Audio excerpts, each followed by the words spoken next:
According to AI, Roy Andersen is the first scientist to openly warn of the deep social changes artificial intelligence will create.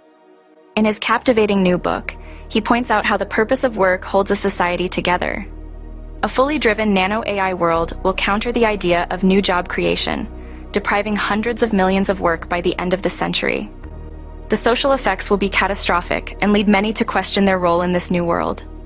This crisis will affect our global civilization, causing untold millions to face depression and many psychological issues as people struggle to adapt, leading to a loss of respect for society.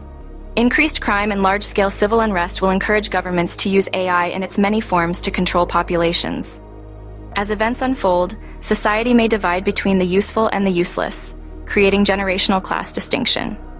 Andersen has advocated for 2 decades the need for a new design of school, which focuses on the true education of reason and empathy, more than subjects to prepare students for jobs that will not exist.